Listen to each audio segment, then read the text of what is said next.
사랑하면 통일이 됩니다. 6. 인간을 선하게 만드는 종교의 힘. 1990년 8월 2일 이라크의 후세인이 쿠웨이트를 무력 침공했습니다. 지구의 화약고라 불리는 페르시아만의 전쟁이 터진 겁니다. 전 세계가 전쟁의 소용돌이 속으로 휘말려 들어갈 때 나는 기독교 지도자와 이슬람교 지도자를 만나 이 싸움을 말려야 한다고 생각하고 즉각 양쪽에 연락을 취했습니다. 그 땅이 우리나라와 아무 상관이 없더라도 죄 없는 사람이 목숨을 잃는 전쟁은 있는 힘을 다해 말려야 했습니다. 이라크 침공이 일어나자마자 우리 교회 식구를 중동에 보내 각 종단의 지도자들을 모아 중동회담을 제안했습니다. 중동 지역과 별 관계도 없는 내가 나서서 중동회담을 제안한 이유는 종교인이라면 마땅히 세계 평화를 위해 봉사해야 한다는 사명감 때문이었습니다. 기독교와 이슬람교의 싸움은 공산주의와 민주주의의 분쟁에 비할 것이 아닙니다. 종교 전쟁보다 더 무서운 것은 없습니다. 나는 부시 대통령에게 절대로 아랍권과 전쟁을 벌여서는 안 된다고 신신당부했습니다. 부시 대통령은 이라크를 상대로 싸움을 한다고 생각하겠지만 그들은 나라 위에 종교가 있습니다. 따라서 이라크가 공격을 받으면 아랍권이 모두 뭉치게 됩니다. 그래서 이라크 침공이 벌어지자마자 시리아, 예멘의 종단장들을 모아 부시와 절대로 전쟁하지 말라는 취지의 긴급회의를 열었습니다. 미국이 이기든 이라크가 이기든 폭탄을 쏟아부어 집과 들과 산을 다 부수고 귀중한 생명이 피 흘리며 죽어간다면 무슨 보람과 낙이 있겠습니까? 중동 지역의 위기의 조짐이 보일 때마다 우리 식구들은 전 세계의 유명 NGO와 함께 목숨을 걸고 이스라엘과 팔레스타인을 찾아갑니다. 언제 어디서 어떻게 죽을지 모르는 곳으로 우리 식구들을 보내는 일이 편치는 않습니다. 브라질의 뜨거운 햇빛 아래서 밭을 갈고 아프리카의 난민촌을 방문하면서도 내 마음은 중동의 화약고로 달려간 식구를 향합니다. 그리고 하루빨리 세계의 평화가 정착되어 우리 식구를 죽음의 땅으로 보내는 일이 없기를 기도합니다. 2001년 뉴욕의 세계무역센터가 두동강 나는 청천벽력과 같은 일이 벌어졌습니다. 세상에서는 이를 두고 이슬람교와 기독교 사이에 일어날 수밖에 없는 문명의 충돌이라고들 합니다. 하지만 이슬람교와 기독교는 충돌과 대립의 종교가 아닙니다. 둘은 하나같이 평화를 중시하는 종교입니다. 이슬람 세력은 과격하다는 생각이 편견인 것처럼 이슬람교와 기독교는 다른 것이라는 생각도 편견일 뿐입니다. 종교의 본질은 똑같습니다. 1994년 우리는 전 세계 종교학자 40여 명을 모아 세계 경전을 편찬했습니다. 세계 경전은 기독교와 이슬람교, 불교를 비롯한 세계 주요 종교의 경전에 등장하는 단어들을 비교 연구한 결과물입니다. 그런데 작업을 끝내고 보니 그 많은 종교의 가르침 중에 73%는 모두 같은 말을 사용하고 있었습니다. 나머지 27%만이 각 종교의 특징을 나타내는 말들이었습니다.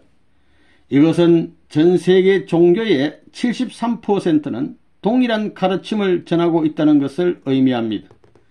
터번을 두르고 염주를 목에 걸고 십자가를 앞세우는 겉모습은 다르지만 우주의 근본을 찾고 창조주의 뜻을 헤아리는 것은 모두 같습니다. 사람들은 서로 취미만 같아도 좋은 친구가 됩니다. 태어난 고향만 같아도 몇십 년 같이 지낸 사이처럼 말이 통합니다. 그런데 무려 가르침의 73%나 같은 종교들끼리 말이 통하지 않는다는 것은 참으로 안타까운 일입니다.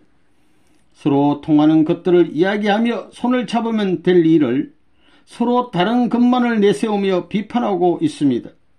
세상의 모든 종교는 평화와 사랑을 이야기합니다. 그런데 바로 그 평화와 사랑을 놓고 다툼을 벌입니다. 이스라엘은 팔레스타인이 사는 곳에 대규모 폭격을 가하면서도 평화를 내세웁니다. 팔레스타인의 아이들이 피를 흘리며 죽어가는데도 그들은 평화를 위한 전쟁이라고 말합니다. 이스라엘이 믿는 유대교 역시 평화의 종교입니다. 이슬람도 마찬가지입니다. 세계의 경전을 만들면서 우리가 얻은 결론은 세계의 종교가 잘못된 것이 아니라 신앙을 가르치는 일이 잘못되었다는 사실이었습니다. 잘못된 신앙은 편견을 부르고 편견은 싸움을 부릅니다. 9.11 테러 이후 테러리스트로 낙인 찍힌 이스라엘인도 우리처럼 평화를 바라는 사람들입니다. 오랫동안 팔레스타인의 지도자였던 아라파트 역시 평화를 바라는 지도자였습니다. 그는 1969년 팔레스타인 민족해방기구 PLO의 의장이 된 후 가자 지구와 요르단강 서안을 팔레스타인 독립국으로 선포했습니다. 1996년 선거를 통해 팔레스타인인의 대통령이 된 그는 하마스 등의 과격단체들의 활동을 막으면서 중동의 평화를 지키려는 노력을 아끼지 않았습니다. 중동 문제가 어려움에 처할 때마다 그와 직접 접촉하여 대화를 한 것이 12차례나 됩니다. 아라파트의 집무실을 찾아가는 길은 험난합니다. 자동 소총으로 무장한 삼엄한 경비병들 사이를 지나 적어도 3차례 이상의 몸수색을 거쳐야만 겨우 들어갈 수 있습니다. 터널을 몇 겹으로 둘러싼 아라파트는 우리 식구들을 만나면 웃으면서 웰컴하고 인사를 건넵니다. 그러한 관계는 하루 이틀에 구축된 것이 아닙니다. 그동안 우리가 중동 평화를 위해 쏟은 정성은 이루 말할 수 없을 정도입니다. 목숨을 걸고 분쟁 지역에 들어가 종교 지도자들과 관계를 맺기까지 우리는 피나는 노력을 했습니다. 돈도 많이 들고 힘도 많이 들었지요. 그래서 마침내 우리는 아랍과 이스라엘 모두에게 신뢰를 얻어 중동 분쟁이 일어날 때마다 중재 역할을 할 수 있을 정도가 되었습니다. 내가 처음 예루살렘에 발을 디딘 것은 1965년이었습니다. 당시는 6.1 전쟁이 일어나기 전이라 예루살렘이 아직 요르단의 영토일 때였습니다. 나는 예수가 빌라도의 재판정에 끌려가기 전에 피눈물을 흘리며 기도를 올렸던 감난산을 찾았습니다. 그곳에는 이미 감남교회가 세워져 있었습니다. 나는 예수가 기도하는 모습을 지켜보았을 2000년 된 감람나무를 어루만졌습니다. 그리고 그 나무에 유대교와 기독교, 이슬람교를 의미하는 세 개의 못을 박으며 그들이 하나 되는 날을 위한 기도를 올렸습니다. 유대교와 기독교, 이슬람교가 하나 되지 않는다면 평화세계는 결코 도모할 수 없습니다. 감람나무에 박힌 세 개의 못은 아직도 남아있고 평화세계는 여전히 영원합니다. 세상은 유대교와 이슬람교, 기독교로 나뉘어 첨예하게 대립하고 있지만 실상 뿌리는 하나입니다. 문제는 예수를 둘러싼 해석입니다. 2003년 5월 19일 우리는 예수님을 십자가에 내려드렸습니다. 그리고 가룟 유다가 예수님을 팔아넘기고 받은 은 30냥으로 샀다는 피밭 땅에 예수님이 달리셨던 십자가를 묻었습니다. 그리고 그해 12월 23일 종교와 교파를 초월해서 전 세계에서 모인 3,000여 명의 평화대사와 이스라엘과 팔레스타인 사람들 17,000여 명이 예루살렘의 독립공원에 모여 예수님의 머리에서 괄시관을 벗기고 평화의 왕관을 씌워드렸습니다. 그리고 그곳에 모인 2만여 명이 함께 종파와 종교를 떠나 인류의 평화를 위한 행진을 벌였습니다. 그날 아라파트는 저녁 8시에 맞춰 팔레스타인인의 모든 집 앞에 불을 밝히게 함으로써 우리의 평화 대행진에 동참했습니다. 전 세계 인터넷으로 생중계된 그날의 행진을 통해 예수님은 평화의 왕으로 복권되셨으며 서로 반목하던 기독교와 유대교, 이슬람교가 화해하는 계기가 마련되었습니다. 예루살렘에는 이슬람의 메카인 사우디아라비아의 메디나 다음으로 가장 큰 이슬람 사원인 알악사 모스크가 있습니다. 그곳은 마호메트가 성천했다고 하는 장소로 이슬람 교도가 아니면 절대로 들어갈 수 없는 곳이지만 우리를 위해서만은 그 문을 활짝 열어주었습니다. 그들은 평화 대행진을 마친 기독교인들과 유대교 지도자들을 사원 깊숙한 곳까지 안내했습니다. 이슬람 역시 평화를 사랑하는 종교입니다. 우리는 평경과 아집으로 굳게 닫혔던 금기의 문을 열고 이슬람을 소통의 세계로 이끌어내는 일을 한 셈입니다. 물론 인간은 평화를 좋아하지만 한편으로는 싸움을 좋아하기도 합니다. 순하디 순한 소에게 싸움을 붙이고 닭들이 벼섯을 곤두세우고 날카로운 부리로 연한 살점이 떨어져 나가도록 물어뜯게 뜯고 싸우는 것을 보고 즐기는 것이 인간입니다.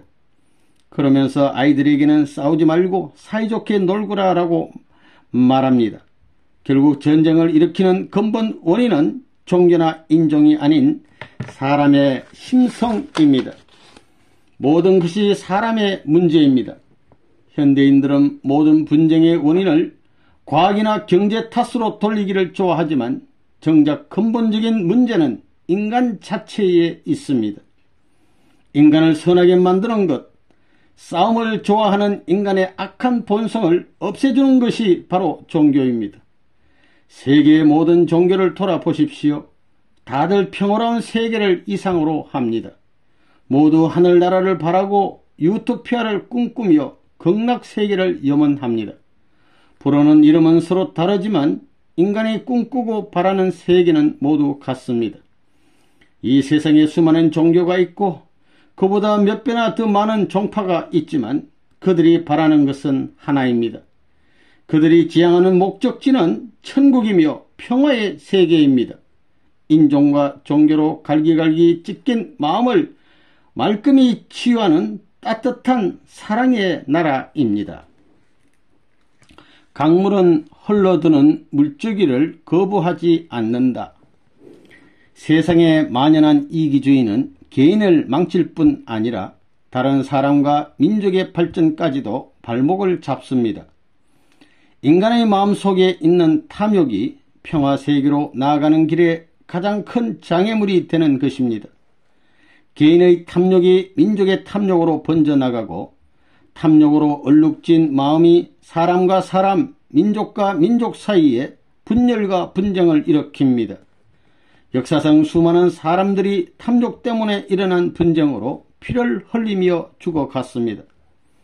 이런 분쟁을 없애려면 세상에 널리 퍼진 잘못된 가치관과 사상을 바꾸는 일대 혁명이 일어나야 합니다. 우리 사이에 실타래처럼 얽힌 복잡한 문제들은 생각의 혁명이 일어나면 삽시에 해결됩니다. 사람과 사람이, 민족과 민족이 사랑으로 상대를 먼저 배려하고 협조한다면 현대사회의 문제들은 모조리 풀릴 것입니다. 나는 평생 평화를 위한 일에 몸을 바쳐왔습니다. 평화라는 말만 떠올리면 지금도 목이 메어 밥이 넘어가지 않고 눈시울이 붉어집니다. 세계가 하나 되어 평화를 누리는 그날을 그려보는 것만으로도 그저 감격스러울 뿐입니다. 평화란 그런 것입니다.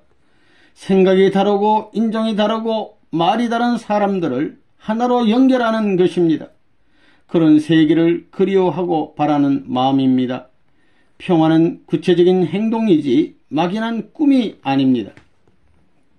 그동안 평화운동에 매달리는 것이 쉽지만은 않았습니다. 고난도 많았고 돈도 많이 들었습니다. 하지만 개인의 명예를 위해 그리하지 않았습니다. 돈을 벌려고 한 것도 아닙니다. 온 땅에 견고하고 진정한 평화가 깃든 세계가 이룩될 수 있도록 전력을 다했을 뿐입니다. 이 일을 하는 동안 나는 외롭지 않았습니다. 세상 사람들이 바라는 바가 결국은 모두 평화이기 때문입니다. 그렇지만 이상한 일이지요. 모든 사람들이 그토록 원하는데도 평화가 아직 오지 않았으니 말입니다. 평화를 입으로 말하기는 쉽습니다. 그러나 평화를 불러오기는 쉽지 않습니다. 사람들이 평화로운 세상을 이루기 위해 가장 필요한 진리를 제쳐놓고 모른 채 하기 때문입니다. 사람들과의 평화, 민족들 간의 평화를 말하기 전에 우리는 하나님과의 평화를 이야기해야 합니다. 요즘 종교들은 자기 교파만 제일로 여기고 다른 종교는 무시하고 배척합니다. 다른 종교나 교파에 담을 쌓는 일은 옳지 않습니다. 종교란 평화로운 이상세계를 찾아가는 커다란 강물과 같습니다. 강물은 더 넓은 평화세계에 닿기까지 길게 흐르며 수많은 색강을 만납니다. 강줄기에 합해진 색강들은 그때부터는 색강이 아니라 큰 강물입니다. 그렇게 하나가 되는 겁니다. 강물은 흘러드는 색강의 물줄기를 내치지 않고 모두 받아들입니다. 그 많은 색강을 다 끌어안고 같은 물줄기가 되어 바다로 향합니다. 세상 사람들은 이 간단한 원리를 모릅니다. 강물을 찾아 흘러드는 색강들이 이 세상의 수많은 종교와 종파입니다. 샘이 솟아올라 흐르기 시작한 근본은 서로 다르지만 찾아가는 곳은 같습니다. 평화가 넘치는 이상세계를 찾아가는 겁니다. 종교 사이에 가로막힌 담을 흘지 않고는 절대로 이 땅에 평화가 찾아오지 않습니다. 종교는 이미 수천 년 동안 전 세계 수많은 민족과 연합해서 커왔기 때문에 문화적 담장이 더 높아 그것을 흘어버리기란 지극히 어려운 일입니다. 각기 다른 종교가 높은 담장 안에서 자기만 옳다고 주장하면서 수천 년을 지내왔습니다. 때로는 세력을 넓히려 다른 종교와 대립하고 싸우기도 했습니다. 하나님의 뜻도 아닌 것에 하나님의 이름을 걸었습니다. 하나님의 뜻은 평화에 있습니다. 국가와 인종, 종교로 찢어져 서로 헛들고 싸우며 피 흘리는 세상은 하나님이 바라시는 바가 아닙니다.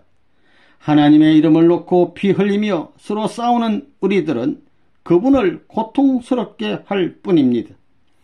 갈기갈기 찢긴 세상은 모두 사람들이 자신의 부귀와 영달을 위해 만들어 놓은 것뿐일 뿐 하나님의 뜻이 아닙니다. 하나님은 분명히 내게 그렇게 말씀하셨고 나는 하나님이 말씀하신 것을 이 땅에 실천하는 심부름꾼입니다. 종교와 인종을 한데 어우러는 평화세계를 만들기 위한 길은 한없이 고단했습니다. 때로는 사람에 치이고 때로는 능력에 치이는 일이 수없이 많았지만 나는 그 사명을 저버릴 수 없었습니다. 나와 함께하는 식구들이나 동료들이 너무 힘들어 비명을 지를 때면 차라리 그들이 부럽기도 해서 여러분은 가다가 싫으면 돌아설 수도 있고 하다 못하면 죽을 수도 있으나 나는 그럴 수도 없는 불쌍한 사람입니다 하고 그들을 향해 하소연한 적도 있었습니다. 우리가 사는 지구에는 200여 개의 나라가 있습니다. 이 많은 나라가 평화를 누리려면 반드시 종교의 힘이 필요합니다. 종교의 힘은 넘치는 사랑에 있습니다. 나는 사랑을 전하는 종교인이 세계 평화를 위해 일하는 게 당연합니다. 평화의 세계를 이루는데 이슬람교와 기독교가 다르지 않습니다. 나는 미국에서 교파와 상관없이 2만여 명의 성직자를 모아 평화운동을 벌이고 있습니다. 이를 통해 기독교와 이슬람교, 유대교, 불교가 함께 모여 평화 세계를 찾아가는 방법을 의논하고 사람들의 굳어진 마음을 바꾸는 일에 온 힘을 기울이고 있습니다.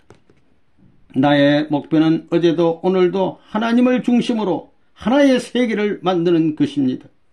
그 나라에는 하나의 주권만이 있습니다. 전 세계는 하나의 국토, 하나의 국민, 하나의 문화로 합쳐집니다. 하나가 된 세상에 분열과 다툼이 있을 리 없으니 그때 비로소 진정한 평화 세계가 열릴 것입니다. 소련 땅에 종교의 자유를 허락하십시오. 다윈의 지라론은 진화론은 검증된 진리가 아닙니다. 정신이 물질에서 비롯된다는 그들의 사상은 뿌리부터 잘못된 것입니다. 인간은 하나님이 창조하신 피조물이며 모든 존재는 정신과 물질의 양면을 지닌 통일체입니다. 한마디로 공산주의 이론과 사상은 그릇된 것입니다. 그런데도 나는 일본 유학 시절에 공산주의자들과 함께 독립운동을 했습니다. 그들 역시 조국 강복을 위해 목숨을 아끼지 않은 좋은 친구들이었지만 그들과 나는 근본적으로 생각이 달랐습니다. 따라서 우리는 조국이 강복된 후 각자의 길을 걸을 수밖에 없었습니다. 나는 공산주의의 유물사관을 반대하는 사람입니다. 전 세계적으로 성공운동을 벌였고 소련 공산주의의 세계 적화 전략에 맞서 자유세계를 수호해야 한다고 역대 미국 대통령들에게 직언을 한 적도 있습니다. 내 행적을 못마땅하게 여기는 공산국가에서 나를 제거하려고 테러를 시도하기도 했지만 나는 그들을 미워하거나 원수로 여기지 않았습니다. 나는 공산주의의 사상과 이념을 반대하는 것이지 그 사람들을 미워한 것이 아닙니다. 하나님은 공산주의자들까지도 하나로 끌어안기를 원하시는 분입니다. 그런 의미에서 냉전시대의 끝자락인 1990년 4월 소련 모스크바에 들어가 고르바초프를 만나고 그 이듬해 11월 평양을 방문해 김일성 주석을 만난 것은 단순히 목숨을 건 모험이 아니었습니다. 그것은 하늘의 뜻을 전하기 위해 내가 가야 할 숙명이었습니다. 모스크바를 영어로 발음하면 must go였기 때문에 가지 않으면 안 될 곳이라고 했습니다. 나는 공산주의에 대해 확고한 생각을 가지고 있었습니다. 볼셰비키 혁명 이후 60년이 지나면 서서히 멸망의 징조가 나타나다가 70년이 되는 1987년이 되면 기진맥진에 쓰러질 것을 예감했습니다. 1985년 덴버리 교도소에 면회를 온 시카고 대학의 저명한 정치학자인 몰턴 캐플런 박사를 만나자마자 8월 15일이 되기 전에 소련 공산주의의 종언을 선포하라고 했습니다. 캐플린 박사는 공산주의의 종언을 선포하라니요? 어떻게 그렇게 위험한 일을 하며 영내켜 하지 않았습니다. 마지막 타는 불꽃이 가장 화려한 것처럼 당신은 공산주의의 몰락을 예견할 만한 징조가 보이기는커녕 오히려 더욱 세를 넓히던 시절이었으니 겁을 집어먹는 것이 당연했습니다. 만에 하나 엉뚱한 선언이 되어버리면 학자로서의 명성이 하루아침에 무너질 것은 자명한 일이었습니다. 레버넌 문, 공산주의가 몰락한다는 당신의 이야기는 믿습니다. 하지만 아직 때가 아닌 것 같습니다. 그러니 공산주의의 종언이라는 말보다는 공산주의의 쇠퇴라고 둘러 말하면 안 되겠습니까? 그의 말에 나는 불같이 화를 냈습니다. 사람이 아무리 겁이 나도 확신이 있을 때는 용기를 내서 죽을 힘을 다해 싸워야 한다고 생각했습니다. 캐플런 박사, 그게 무슨 소리요? 공산주의의 종언을 선언하는 것은 그만큼 분명한 뜻이 있기 때문이요. 당신이 공산주의의 종언을 선언하는 날 공산주의는 그만큼 힘을 잃게 될 텐데 어찌 망설인단 말이오. 결국 캐플린 박사는 제네바에서 열린 세계평화 교수 아카데미 총회에서 공산주의의 종언을 선포했습니다. 감히 누구도 생각할 수 없었던 일이었습니다. 그 당시 중립국인 스위스의 제네바는 소련 국가보안위원회 KGB의 주무대로 수만 명의 KBG 요원들이 세계를 돌아다니며 정보를 수집하고 테러를 벌이는 곳이었습니다. 더구나 대회가 열렸던 인터컨티넨탈 호텔은 소련 대사관과 마주보고 있었으니 케플런 박사가 얼마나 겁이 났을지 충분히 알만하지요. 그러나 몇 년 후 그는 최초로 공산주의의 종언을 예언한 학자로서 무척이나 유명세를 탔습니다. 나는 1990년 4월에 모스크바에서 열린 세계 언론인 대회에 참석했습니다. 뜻밖에도 소련 정부는 공항에서부터 국가 원수급 대우를 해주었습니다. 경찰의 에스코트를 받으며 모스크바 시내로 들어갔습니다. 내가 탄 자동차가 평소에는 아무도 사용하지 못하고 대통령과 국빈들만이 지나갈 수 있는 노란색 황금길 위를 달렸습니다. 당시는 아직 소련이 붕괴되기 전인 냉전 시대였는데도 반공주의자인 나를 극진히 대접해 주었던 것입니다. 나는 세계 언론인 대회에서 소련의 페스트로이카를 칭찬하면서 그 혁명은 반드시 무혈혁명이어야 하며 마음과 영혼의 혁명이어야 한다는 내용의 연설을 했습니다. 세계 언론인 대회에 참석하기 위해 모스크바를 방문한 것이었지만 사실 내 마음은 고르바초프 대통령과의 만남에 쏠려 있었습니다. 당시 페스트로이카 정책이 성공하면서 소련 내에서 고르바초프의 인기는 매우 높았습니다. 그만큼 미국의 대통령은 10번이라도 만날 수 있는 나이였지만 고르바초프를 만나기는 어려운 때였습니다. 그렇지만 나는 그를 만나서 할 이야기가 있었기 때문에 꼭 만나고 싶었습니다. 그가 소련을 개혁해 공산 세계의 자유의 바람이 일어났지만 시간이 지날수록 계획의 칼은 그의 등을 겨누고 있었습니다. 이대로 가면 곧 큰 위험에 빠지고 말 것이었습니다. 그가 나를 만나지 않으면 천운을 탈 길이 없고 천운을 타지 못하면 오래 갈 수 없어. 내가 염려하는 이야기가 고르바초프의 대통령의 귀에 들렸던지 그는 바로 이튿날 모스크바의 크레물린 궁전으로 나를 초청했습니다. 소련 정부에서 보내준 리무진을 타고 크레물린 궁전 깊숙이 들어갔습니다. 대통령 접견실로 들어가 우리 내외가 앉고 그 옆으로 소련의 전직 강요들이 둘러 앉았습니다. 얼굴 가득 환한 웃음을 띤 고르바초프 대통령은 자신의 페스트로이카가 어떻게 성공하고 있는지를 열심히 설명했습니다. 그리고는 밀실로 들어가 두 사람만의 특별 회담을 가졌습니다. 나는 그때를 놓치지 않고 고르바초프 대통령에게 말했습니다. 대통령께서는 페스트로이카로 이미 훌륭한 성공을 거두고 계시지만 그것만으로는 충분한 개혁을 할 수 없습니다.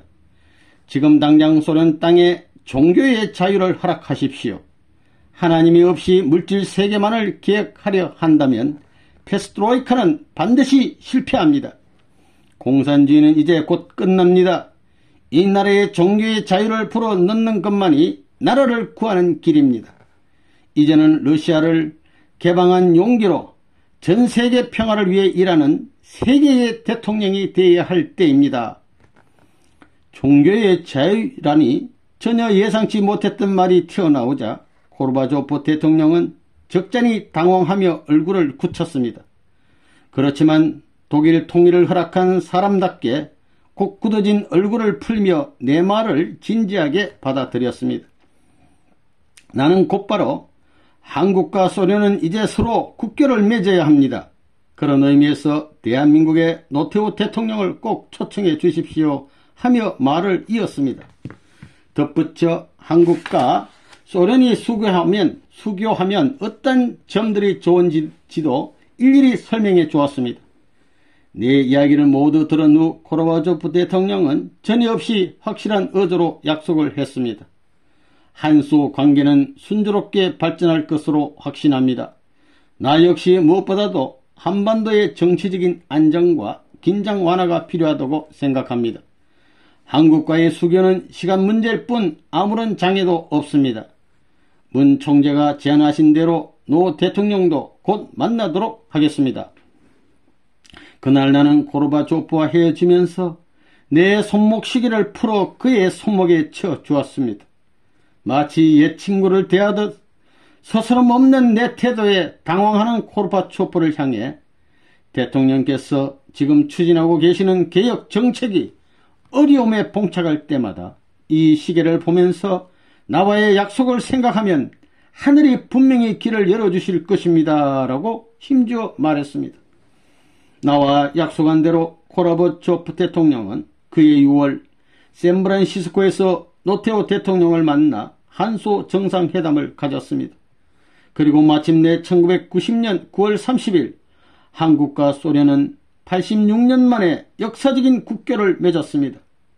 물론 정치는 정치가가, 외교는 외교관이 할 일이지만 따로 오랫동안 막힌 물꼬를 트는 일에는 때론 오랫동안 막힌 물꼬를 트는 일에는 아무런 이해관계가 없는 종교인의 역할이 더 효과적이기도 합니다. 그로부터 4년 뒤에 고르바초프 대통령은 서울을 방문해서 한남동 우리 집을 찾았습니다. 그때는 이미 쿠데타로 권좌에서 물러나 야인이 되어 있을 때였습니다. 1991년 8월 페스트로이카에 반대하는 반개혁파의 쿠데타가 일어난 후 그는 공산당 서기장직을 사임하면서 소련 공산당을 해체시켰습니다. 공산주의자인 그가 자기 손으로 공산당을 없애버린 것입니다. 고르바초프 전 대통령은 우리가 정성껏 준비한 불고기와 잡채를 젓가락으로 맛있게 먹었습니다. 후식으로 나온 수정과를 칭찬하면서 한국의 전통 음식이 무척 훌륭합니다 라는 말을 몇 번이나 반복했습니다. 권좌에서 물러난 고르바초프와 라이사 여사는 그새 많이 변해 있었습니다. 모스크바 대학교에서 마르크스 레닌주의를 강의하던 철저한 공산주의자 라이사 여사의 목에서 십자가 목걸이가 반짝였습니다. 대통령께서는 위대한 일을 해내셨습니다. 비록 소련의 서기장직 자리는 내놓으셨지만 이제 평화의 대통령이 되셨습니다. 당신의 지혜와 용기 덕분에 전쟁 없이 세계 평화를 이룰 수 있게 되었습니다. 세계를 위해 가장 크고 영원하고 아름다운 일을 하신 겁니다. 하나님의 일을 대신하신 당신은 평화의 영웅입니다. 러시아의 역사에 길이 남을 이름은 마르크스도 아니고 레닌도 아니고 스탈린도 아니고 오직 미하일 고르바초프 뿐입니다. 나는 전쟁 없이 피 흘리는 일 없이 공산주의 종주국인 소련의 해체를 이룩한 고르바초프 전 대통령의 결단을 높이 치하했습니다. 그러자 그는 레버넌 문, 나는 오늘 대단한 위로를 받고 갑니다. 그 말씀을 들으니 힘이 납니다. 나의 남은 일생을 세계 평화를 위한 사업에 헌신하겠습니다. 라며 내 손을 굳게 잡았습니다. 한반도의 통일이 곧 세계의 통일. 고르바초프 대통령을 만나고 크렘린 궁을 나오면서 나는 수행 중이던 박보이에게 특별한 지시를 하나 내렸습니다. 1991년이 넘어가기 전에 김일성 주석을 만나야겠다. 시간이 급해. 소련은 이제 한두 해 안에 끝나고 만다. 문제는 우리나라야. 어떻게든 김일성 주석을 만나 한반도에서 전쟁이 일어나는 것을 막아야 해. 소련이 붕괴되면 전 세계 공산 국가들도 함께 괴멸되므로 마음이 급했습니다. 그렇지만 궁지에 몰린 북한이 어떤 도발을 해올지 알 수 없는 일이었습니다. 더구나 북한은 핵무기에 대한 집착이 대단했으니 더더욱 불안했습니다. 북한과의 전쟁을 막으려면 북한과 이야기할 수 있는 채널이 있어야 했는데 그때까지 우리에게는 그런 것이 없었습니다. 어떻게든 김일성 주석을 만나 핵무기에 대한 야욕을 버리고 남한을 선제 공격하지 않겠다는 약속을 받아내야 했습니다. 한반도는 세계 정세의 축소판입니다. 한반도에서 피를 흘리면 세계가 피를 흘립니다. 한반도가 화해하면 세계가 화해를 하고 한반도가 통일되면 세계가 통일되는 겁니다. 그런데 1980년대 후반부터 북한은 핵보유 국가가 되려고 발부둥 치고 있었습니다. 이에 대해 서방 국가들은 선제 공격이라도 하겠다고 얼러대고 있었지요. 이렇게 극한으로만 치닫는다면 북한이 어떤 무리수를 둘지 몰랐습니다. 나는 어떻게든 북한과의 대화 채널을 구축해야 한다고 생각했습니다. 그러나 일은 쉽지 않았습니다. 북한과 접촉했던 박보이에게 북한의 김다련 부총리는 북조선 인민들은 지금까지 문 총재를 국제적인 성공운동의 개수로만 알고 있습니다. 그런데 어떻게 보수 반공의 총수를 환영할 수 있겠습니까? 문 총재의 방북은 절대로 허용할 수 없는 일입니다라고 단단히 못을 박았습니다. 그렇지만 박보이는 물러나지 않았습니다. 미국의 닉슨 대통령은 철저한 보수 반공주의자입니다. 그런 그가 중국을 방문해서 마오쩌둥 주석과 회담을 하고 미국과 중국의 국교가 정상화되었습니다. 여기에서 이익을 본 것은 중국이었습니다. 침략자로 낙인 찍혔던 중국이 일약 세계 무대의 중심으로 떠오르고 있습니다. 북한의 세계적인 공식력을 가지려면 문 총재와 같은 보수 반공주의자를 친구로 만들어야 합니다라고 북한을 설득했습니다. 마침내 1991년 11월 30일 김일성 주석이 우리 부부를 초청했습니다. 당시 하와이에 머물던 우리는 급하게 베이징으로 날아갔습니다. 중국 정부가 내준 베이징 공항의 귀빈실에서 잠시 기다리고 있으니 북한 대표가 나타나 공식 초청 문서를 내놓았습니다. 초청장에는 평양의 관인이 선명하게 찍혀 있었습니다. 조선인민주의 인민공화국은 통일교회의 문선명 선생과 영부인 그리고 수행원 일행을 공화국에 초청합니다. 공화국은 제국기간 중 그 신원을 보장하겠습니다. 1991년 11월 30일 조선민주주의 인민공화국 정무원 부총리 김달현. 우리 일행은 김일성 주석이 보낸 조선민항 특별기 JS-215기를 타고 평양으로 향했습니다. 어느 나라의 대통령에게도 김일성 주석이 특별기를 내준 일은 없었으니 매우 이례적이고 특별한 대접이었습니다. 비행기는 황해바다를 건너 신의주를 올라가서 고향인 정주 상공을 지나 평양으로 갔습니다. 고향을 내려다볼 수 있게 배려해 준 것이었습니다.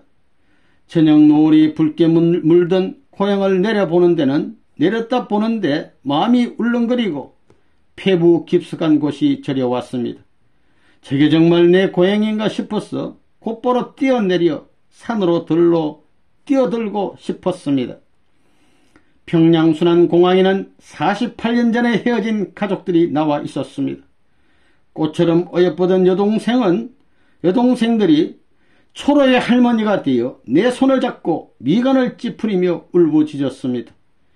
70살이 넘은 누님도 내 어깨를 붙잡고 통한의 눈물을 흘리셨지만 나는 끝내 울지 않았습니다. 여기서 이르들지 마십시오. 가족을 만나는 것도 중요하지만 나는 하나님의 일을 하러 온 사람입니다. 이러지들 마시고 기운을 차리세요. 40년 만에 만난 형제들을 껴안고 울지 못하는 내 마음은 속으로 폭포 같은 눈물을 쏟아내고 있었습니다. 하지만 나는 마음을 추스리고 숙소로 향했습니다. 다음날 평생의 습관대로 새벽에 일어나 기도를 했습니다. 만일 영빈관에 감시 시설이 있었다면 한반도의 통일을 위해 울부짖는 내 기도가 모두 녹음이 되었을 겁니다. 그날 우리는 평양 시내를 둘러보았습니다. 평양은 주체사상의 붉은 표로 완전히 무장되어 있었습니다. 3일째 되는 날은 비행기를 타고 금강산 구경을 갔습니다. 구룡연 폭포는 한겨울인데도 힘차게 물줄기를 뿜어내고 있었습니다. 금강산을 구석구석 돌아본 후 6일째 되는 날은 헬리콥터를 타고 고향으로 갔습니다.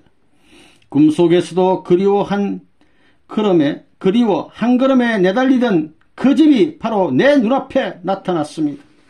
꿈인가 생시인가 싶어 한참을 집 앞에 망부석처럼 서 있다가 안으로 들어갔습니다.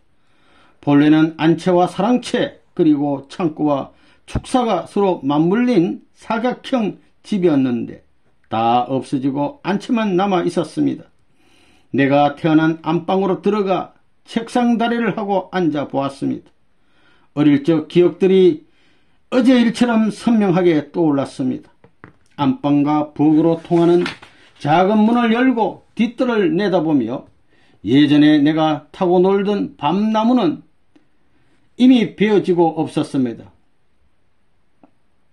우리 조금 눈이 배 안 고프나 하고 어머니가 다정하게 나를 부르는 듯 했습니다. 어머니의 무명 치맛자락이 휙 내 눈앞을 스쳐 지나갔습니다.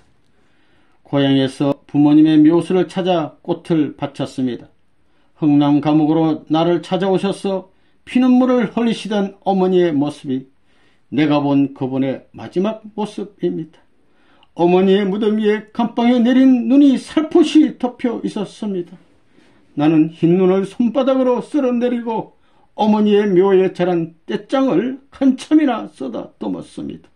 어머니의 거친 손등처럼 무덤 위에 기울 잔디가 거칠거칠했습니다.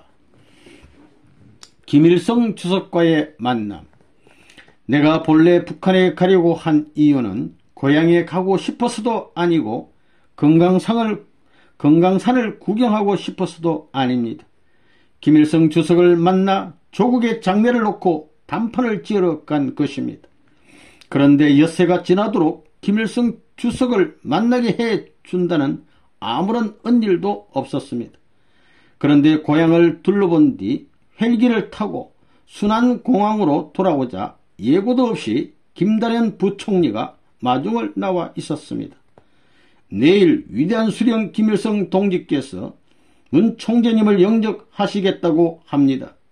그 장소가 흥남에 있는 마전 주석 공간이기 때문에 지금 즉시 특별기를 타시고 흥남으로 가셔야겠습니다. 주석 공간이 여러 곳 있다고 하던데 하필이면 흥남일까? 가는 길에 내가 있던 흥남 질소비료 공장이라고 쓰인 커다란 간판을 보니 예전에 감옥살이 하던 기억이 떠올라 참으로 묘한 기분이 들었습니다. 나는 그곳 영빈관에서 하룻밤을 묵고 김일성 주석을 만나러 갔습니다. 마전 주석 공간에 들어서자 김일성 주석이 미리 나와 기다리고 있었습니다. 우리는 누가 먼저랄 것도 없이 서로 얼싸안았습니다. 나는 철저한 반공주의자이고 김일성 주석은 공산당의 우두머리이지만 두 사람의 만남에 이념이나 신앙은 중요한 것이 아니었습니다. 우리는 오랫동안 헤어진 형제와도 같았습니다. 그것이 바로 피가 통하는 민족의 힘입니다. 나는 다짜고짜 김일성 주석에게 말했습니다. 김 주석의 따뜻한 배려로 가족들을 만나볼 수 있었습니다. 그러나 지금도 조국에는 생사조차 모른 채 나이 들어 죽어가는 1천만 명의 이산 가족이 있습니다. 김 주석께서 이산 가족들이 서로 만날 수 있도록 상봉의 은혜를 베풀어 주십시오. 나는 우리 고향을 둘러본 이야기를 덧붙이며 동족애에 호소했습니다. 고향말이 술술 통하니 마음이 한결 편했습니다. 그러자 김 주석도 동감입니다. 내년부터는 북남에 헤어진 동포들이 서로 만나는 운동을 시작하십시다 라고 봄눈 녹듯 대답했습니다. 고향 이야기로 말문을 연 나는 곧바로 핵무기에 관한 의견을 꺼냈습니다. 한반도의 비핵화 선언에 합의하고 국제원자력기구 IAEA의 핵사살 협정에 조인할 것을 정중하게 건의했습니다. 그랬더니 김 주석은 문 총재 생각을 좀 해보시오. 내가 누구를 죽이려고 핵폭탄을 만들겠습니까? 동족을 죽이려고요? 내가 그런 사람처럼 보입니까? 핵이 평화적인 목적에만 써야 한다는데 나도 동의합니다. 문 총재의 이야기를 귀담아 들었으니 잘 될 겁니다 하고 선선하게 대답했습니다.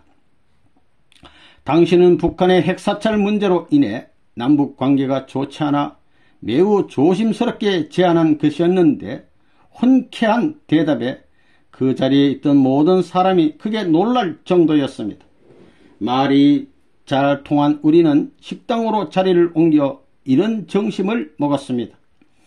문 총재는 언 감자국수를 아십니까? 내가 백두산에서 빨치산 활동을 하던 시절에 참 많이 먹었던 음식입니다. 드셔보시지요. 알고 말고요. 우리 고향에서도 즐겨 먹던 음식입니다. 하며 내가 반갑게 말을 받았습니다. 허허, 문 총재 고향에서는 별미로 만들어 드셨겠지요. 나는 살기 위해 먹었습니다. 일본 경찰이 백두산 꼭대기까지 뒤지고 다니니 밥 한술 점잖게 먹을 수가 없었어요.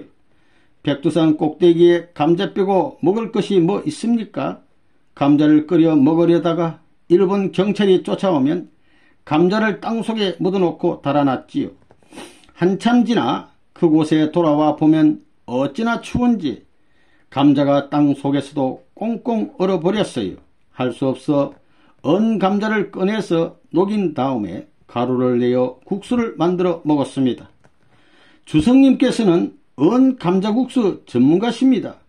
그렇지요. 이걸 콩국에 말아서 먹어도 맛있지만 깻국에 말아도 아주 맛이 좋습니다. 소화도 잘 되고 감자에 끈기가 있어 배도 부르지요. 그리고 문총재, 언 감자국수는 이렇게 함경도식 각 김치를 얹어 드시는 게 별매다. 한번 드셔보시지요. 나는 김주석이 권하는 대로 언 감자국수에 각 김치를 얹어 먹었습니다. 고소한 국수와 함께 매콤한 김치가 어우러져 속이 아주 후련했습니다. 세상에 산의 진미도 많고 많지만 저는 그런 것 다 필요 없습니다. 고향에서 먹던 감자 송편이나 옥수수, 고구마보다 맛있는 게 없습니다. 주성님과 나는 입맛까지 서로 잘 통하는군요. 역시 고향 사람끼리 만나니 좋습니다. 고향을 둘러보시니 어떻습니까? 감개가 무량하지요. 제가 살던 집이 남아있어서 잠시 옛 생각을 하며 안방에 앉아보았습니다. 당장이라도 어머니가 이름을 부르실 것만 같아 가슴이 먹먹했습니다. 어머니는 지난해에 돌아가셨다고 합니다. 그러니 우리가 얼른 통일이 되어야 한단 말이지요. 제가 듣기로는 문 총재는 상당한 개구쟁이였다고 하던데 고향에 가셔서 좀 뛰어노셨습니까? 김주석의 말에 식탁에 앉았던 사람들이 와르르 웃었습니다. 나무도 타고 고기도 잡으러 가야 하는데 김주석께서 기다리신다고 해서 서둘러 왔으니 다음에 다시 불러주셔야겠습니다. 그러지요. 그러고 말고요. 그런데 문 총재는 사냥을 하십니까? 나는 사냥을 아주 좋아합니다. 백두산에서 곰 사냥을 해보시면 분명히 반할 겁니다. 곰이 덩치가 커서 미련해 보이지만 사실은 아주 꾀쟁이에요. 한 번은 곰하고 딱 1대1로 맞닥뜨렸는데 말이죠. 곰이 글쎄 나를 보고는 꿈쩍도 않는 겁니다. 곰을 피해 달아나면 어찌 되는 줄 아시지요? 그러니 제가 어떻게 했겠습니까? 나도 곰을 노려보면서 버텼지요. 1시간, 2시간 시간이 자꾸 가는데 곰은 여전히 나를 노려보고 있지요. 백두산의 추위가 오죽 유명합니까? 곰에게 먹혀 죽기 전에 얼어 죽을 지경이었지요. 아니, 그래서 어찌 되셨습니까? 하하, 문총재 앞에 앉아있는 내가 곰입니까? 사람입니까? 그게 답입니다. 그려. 내가 큰 소리로 웃자 김주석은 느닷없이 문총재 다음에 오시거든 백두산에 사냥 한번 같이 가십시다 하고 말했습니다. 그래서 나도 얼른 주석께서는 낚시도 좋아하시지요? 알래스카 코디악 섬에 할리봇이라는 곰만한 큰 넙치가 삽니다. 우리 그거 한번 낚으러 가십시다 하고 맞받아 쳤습니다. 곰처럼 큰 납치라고요? 그러면 당연히 가야지요. 사냥이며 낚시며 우리는 취미가 서로 통했습니다. 그러자 갑자기 할 말이 너무 많아져서 오랜만에 만난 옛 친구가 서로 지난 이야기를 하는 것처럼 앞서거니 뒤서거니 하며 이야기를 주고받았습니다. 우리들의 웃음소리가 식당 안을 쩌렁쩌렁 울렸습니다. 나는 금강산에 대한 이야기도 꺼냈습니다. 금강산을 보니 정말 명산이더군요. 우리 민족의 자랑스러운 관광단지로 크게 개발을 해야겠습니다. 금강산은 통일 조국의 자산입니다. 그래서 아무나 손을 대지 못하도록 했습니다. 잘못 개발해서 명산을 버릴 수도 있으니까요. 문 총재처럼 국제적인 안목을 지닌 분이 맡아서 개발을 해 주신다면 믿을 수 있지요. 김 주석은 적석에서 금강산 개발 요청까지 했습니다. 주석께서 나보다 연세가 많으시니 형님뻘 되시는군요 하자 김 주석은 문 총재 우리 이제부터 형님 동생하며 잘해 보십시다 하며 내 손을 꽉 잡았습니다. 김 주석과 나는 손을 잡고 복도를 걸어나가 기념사진을 찍고 헤어졌습니다. 나를 보내고 난 뒤 김 주석은 문 총재라는 사람 참 훌륭하다. 일생 동안 내가 많은 사람을 만나보았지만 그런 사람은 없었다. 배포도 크고 정이 넘치는 사람이다. 친밀함이 느껴지고 기분이 좋아 오래오래 같이 있고 싶었다. 나중에 다시 만나고 싶다. 내가 죽은 후에 남북 사이에 의논한 일이 생기면 반드시 문 총재를 찾아라 하고 김정일에게 신신당부했더니 서로 어지간히 잘 통한 모양입니다. 내가 일주일의 일정을 마치고 평양을 떠나자마자 연형묵 총리를 수반으로 한 북한 대표단이 서울에 왔습니다. 연 총리는 한반도 비핵화 공동선언에 조인했습니다. 그리고 이듬해 1월 30일 북한은 IAEA의 핵사찰 협정에 조인함으로써 나와의 약속을 모두 지켰습니다. 목숨을 걸고 평양에 들어가 그만한 성과를 냈으니 참으로 보람된 일이었습니다. 땅은 나뉘어도 민족은 나뉠 수 없다. 한반도는 지구에 하나 남은 분단 국가입니다. 우리에게는 한반도를 통일시켜야 할 책임이 있습니다. 두 동강이 난 조국을 이대로 후손들에게 물려줄 수는 없는 노릇입니다. 한민족이 둘로 나뉘어 서로의 부모 형제를 만나지 못하고 산다는 것은 있을 수 없는 슬픔입니다.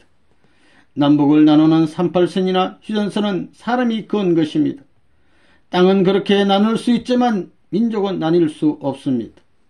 반백년이 넘게 나누어 있으면서도 우리가 서로를 못 잊고 그리워하는 것은 하나의 민족이기 때문입니다. 우리 민족을 백의 민족이라고 합니다. 백의 흰옷은 평화의 색입니다. 따라서 우리 민족은 평화의 민족입니다. 일제강점기 시절 우리나라 사람, 중국 사람, 일본 사람이 만주나 시베리아 땅에서 서로를 죽이고 살리고 하던 중에도 한국 사람은 몸에 칼을 지니고 다니지 않았습니다. 일본 사람과 중국 사람은 모두 칼을 가지고 다녔지만 우리나라 사람들은 부싯돌을 품에 품고 다녔습니다. 얼어붙은 만주와 시베리아 땅에서 불을 붙이는 것은 생명을 지키는 일입니다. 우리 민족이 그런 사람들입니다. 하늘을 공경하고 도의를 소중히 여기며 평화를 사랑하는 사람들이지요. 일제강점기와 6.25 전쟁을 겪으면서 우리 민족은 참 많은 피를 흘렸습니다. 하지만 나라가 통일되지도 않았고 평화의 국권이 이루어지지도 않았습니다. 국토의 허리가 두 동강 나고 그나마 반쪽은 공산주의의 어두운 세계가 되었습니다. 우리가 민족의 주권을 되찾으려면 반드시 통일을 이루어야 합니다. 지금처럼 남북이 갈라져서는 평화를 얻을 수 없습니다. 우리가 먼저 평화 통일을 이루어 온전한 주권을 되찾아야만 세계 평화를 이룰 수 있습니다. 한민족을 배달민족이라고 일컫듯 우리 민족은 세계의 평화를 전달하는 배달부로 태어난 것입니다. 모든 사물에는 이름이 있고 이름에는 저마다 타고난 뜻이 있습니다. 백의 민족의 흰옷은 낮이나 밤이나 눈에 잘 띄입니다. 어두운 밤중에 표식으로 삼을 수 있는 색깔은 흰색뿐입니다. 우리 민족은 밤이나 낮이나 세계 평화를 전달하고 다니는 운명을 타고났습니다.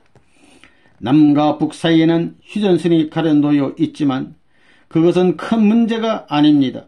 우리가 휴전선을 제거하면 그 앞에는 러시아와 중국이라는 더 큰 휴전선이 놓여 있습니다. 우리 민족이 온전한 평화를 얻으려면 러시아와 중국이 가로막고 있는 휴전선까지 뛰어넘어야 합니다. 힘들지만 불가능한 일은 아닙니다. 중요한 것은 마음가짐입니다. 나는 땀을 흘리고 피를 흘릴 때에 남김없이 몽땅 흘리는 것이 좋다고 생각하는 사람입니다. 마음속에 찌꺼기까지 몽땅 흘려내보내야 미련이 남지 않고 깨끗이 정리됩니다. 고난도 마찬가지입니다. 고난의 마지막까지 이겨내고 말끔히 청산해야만 고난이 끝납니다. 무엇이든지 완전히 청산하고 나면 다시 되돌아오는 법입니다. 그렇게 처절한 고통 없이는 민족의 온전한 주권을 되찾을 수 없습니다. 지금이야 다들 평화 통일을 이야기하지만 내가 평화 통일을 주장하던 때는 방공법과 국가보안법이 무서워 감히 평화 통일이라는 말을 사용하기조차 겁나던 시절이었습니다. 나는 그때부터 줄곧 평화 통일을 주장해 왔습니다. 지금도 누가 어떻게 해야 한반도가 통일됩니까? 하고 물으면 내 대답은 한결같습니다. 남한 사람이 남한보다 더 북한을 사랑하고 북한 사람이 북한보다 더 남한을 사랑하면 오늘이라도 한반도는 통일됩니다. 1991년에 목숨을 걸고 북한 땅에 들어가 김일성 주석을 만난 것도 모두 그런 사랑의 밑바탕이 있었기에 가능한 일이었습니다. 그때 나는 김일성 주석과 남북 이산가족 상봉, 남북 경제협력, 건강상 개발, 한반도 비핵화, 남북 정상회담 추진 등에 대해 합의했습니다. 반공주의자가 공산국가에 들어가 남북 통일의 물꼬를 트리라고 아무도 생각하지 않았지만 나는 세계를 깜짝 놀라게 했습니다. 나는 김일성 주석을 만나기 전 평양의 만수대 국회의사당에서 피는 물보다 진하다는 주제로 2시간에 걸쳐 강연을 펼쳤습니다. 그날 내가 북한 지도층을 상대로 힘주어 말한 것은 사랑에 의한 남북 통일 방안입니다. 김일성주의로 무장된 북한의 지도층을 앉혀놓고 내 식대로 말해버린 겁니다. 남북은 반드시 통일되어야 하는데 총칼로는 하나 될 수 없습니다. 남북 통일은 무력으로 이루어지지 않습니다. 6.25 전쟁도 실패했는데 또 무력으로 어떻게 해보겠다는 생각은 어리석은 일입니다. 여러분이 주장하는 주체 사상으로도 남북을 통일할 수 없습니다. 그럼 무엇으로 통일이 될까요? 이 세상은 사람의 힘만으로 움직이는 것이 아닙니다. 하나님이 계시기 때문에 절대로 인간의 힘만으로 어쩌지 못합니다. 전쟁과 같이 악한 경우에도 하나님은 섭리하십니다. 그러니 인간이 주체가 된 주체 사상으로는 남북을 통일할 수 없습니다. 통일된 조국을 만드는 데는 하나님 주의로만 가능합니다. 하나님께서 지켜주시는 우리에게 통일의 때가 다가오고 있습니다. 통일은 우리 민족의 숙명이자 우리 시대에 반드시 풀어야 할 과제입니다. 우리 때의 조국 통일의 성업을 이루지 못한다면 영원히 조상과 후손들 앞에 머리를 들지 못할 것입니다. 하나님 주의가 무엇입니까? 하나님의 완전한 사랑을 실천하는 것입니다. 남북을 통일하는 데는 좌익도 안 되고 우익도 안 됩니다. 두 가지 사상을 조화시킬 수 있는 두익 사상이 있어야만 가능합니다. 사랑의 길을 가려면 전 세계 앞에서 남침한 사실을 사과해야 합니다. 북한이 남한에 심어놓은 고정 간첩이 2만 명이나 되는 것을 알고 있습니다. 그들에게 지금 당장 자수하라는 지령을 내리십시오. 그러면 내가 그들의 사상을 바로잡는 교육을 하여 남북의 평화 통일에 기여하는 애국자들로 만들겠습니다. 나는 의사당 테이블을 주먹으로 내리치며 강력하게 이야기했습니다. 그러자 내 연설을 듣고 있던 북한 측의 윤기복 위원장과 김다련 부총리의 얼굴이 무섭게 굳어졌습니다. 그런 발언이 내게 어떤 위험을 불러올지 모르지 않았지만 할 말은 해야 했습니다. 단순히 그들을 자극하기 위해서가 아니라 그날 내 연설이 김일성 주석과 김정일 위원장에게 곧바로 보고된다는 사실을 너무나 잘 알고 있었기에 우리의 뜻을 전달하려 일부러 그렇게 말했습니다.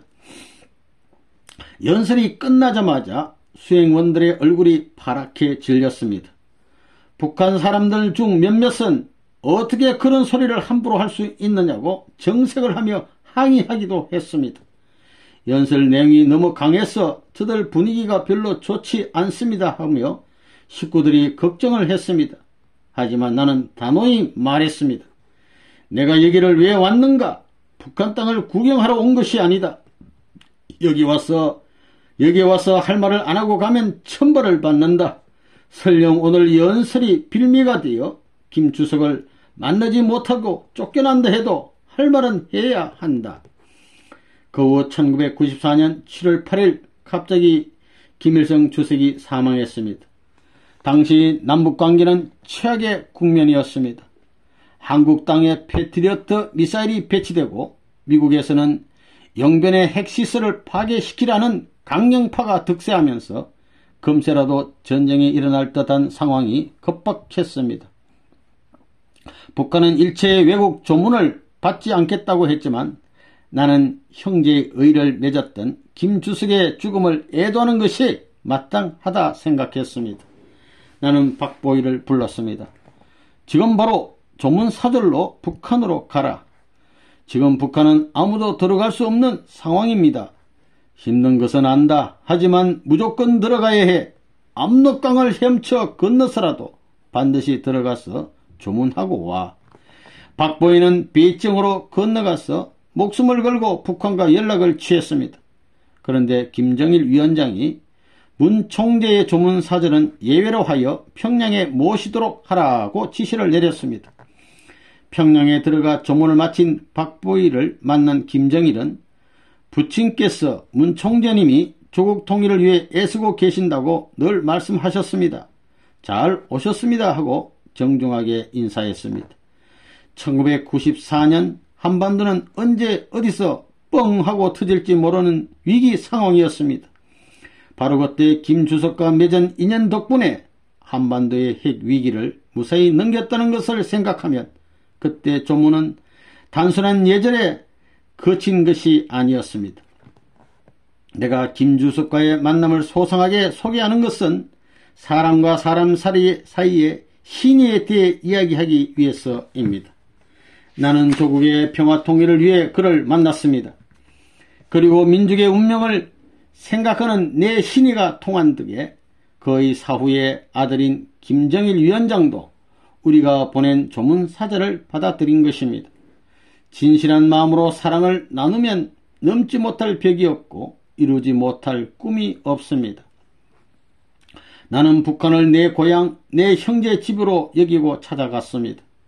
무엇을 얻기 위해서가 아니라 사랑의 마음을 주려고 간 것입니다. 그리고 그 사랑의 힘이 김일성 주석을 넘어 김정일 위원장에게도 통했습니다. 그날 이후 지금까지 북한과 우리 사이에는 특별한 관계가 지속되어 남북 관계가 어려워질 때마다 힘을 다해 물꼬를 트는 역할을 맡아 하고 있습니다.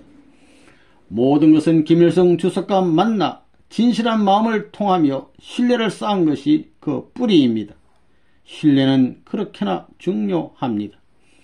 김일성 주석을 만나고 온 후 우리는 북한에서 평화자동차 공장을 비롯해 보통강 호텔, 세계평화센터 등을 운영하고 있습니다. 평양 시내는 평화자동차 광고탑이 8개나 세워져 있습니다. 우리나라 대통령이 방북했을 때 북한 사람들은 평화자동차 공장을 보여주었습니다. 대통령과 함께 방북했던 재계 인사들은 보통강 호텔에 묵었지요. 북한 땅에서 일하는 우리 식구들은 일요일마다 세계평화센터에 모여 예배를 드립니다. 이런 일들은 남북의 평화적인 교류와 통일을 위한 평화활동들이지 경제적인 이득을 얻기 위한 사업이 아닙니다. 민족적인 사랑으로 남북 통일에 이바지하고자 하는 노력의 일환인 것입니다. 총칼은 거두고 참된 사랑으로 우리 민족을 나누어 놓은 것은 휴전선만이 아닙니다. 영남과 호남도 보이지 않는 선으로 나누어 있습니다. 또 일본에 사는 한국인들은 그류민당과 조총련으로 나뉘어 있습니다. 민당과 조총련을 대립하게 하는 이유는 부모의 고향이 달라서입니다. 그런데 부모의 고향이 어디인지 가본 적도 없는 2세, 3세들까지 부모가 그어놓은 선 안에 웅크리고 삽니다. 민당과 조총련으로 나뉘어서 서로 말도 섞지 않고 학교도 다른 곳으로 다니며 결혼도 하지 않습니다. 2005년 나는 영호남과 제1 한국인들을 하나로 만들기 위한 그동안의 계획을 실천으로 옮겼습니다. 민단에서 1,000명, 조총련에서 1,000명의 동포를 서울로 초청해서 영남인 1,000명, 호남인 1,000명과 자매 결연을 맺었습니다. 일본에서 조총련과 민단이 한자리에 모여 남북의 평화 통일을 논의하는 것은 불가능에 가깝습니다. 어려운 일을 해낸 만큼 영호남 민단과 조총련이 한자리에 앉아 서로를 포옹하는 광경은 그야말로 감격스러웠습니다. 그때 서울을 처음 찾았던 조총련 간부는 돌아가신 아버지의 고향이 어딘지도 확실히 모른 채 냉전 구도의 대리전을 치르며 살아온 세월이 참으로 안타깝다고 말하며 주저앉아 통곡했습니다. 그동안 부질없는 마음의 분단선을 걷고 살아온 것이 못내 부끄럽다고도 했습니다. 한반도의 분단과 대립을 제대로 이해하려면 과거와 현재와 미래를 통틀어 바라볼 줄 알아야 합니다. 모든 사건에는 뿌리가 있는 법입니다. 한반도의 분단은 선과 악이 맞서 싸우는 선악투쟁의 역사가 만들어낸 것입니다. 6.25 전쟁이 일어나자 북한을 돕기 위해 소련과 중공을 비롯한 공산군 국가들이 총동원되었습니다. 남한도 마찬가지지요. 미국을 비롯한 16개 나라에서 군대를 파견했고 의료반을 파견한 나라가 5개 나라, 전쟁 물자를 지원해준 나라가 20개국이나 됩니다. 세계 역사상 이렇게 많은 나라가 참전한 전쟁은 없습니다. 한국이라는 조그만 나라에서 벌어진 전쟁에 전 세계 인류가 동참한 것은 한국전쟁이 공산주의 세력과 자유주의 세력의 대리전이었기 때문입니다. 어찌 보면 우리나라가 세계 대표가 되어 선과 악의 싸움을 치열하게 치러낸 것입니다.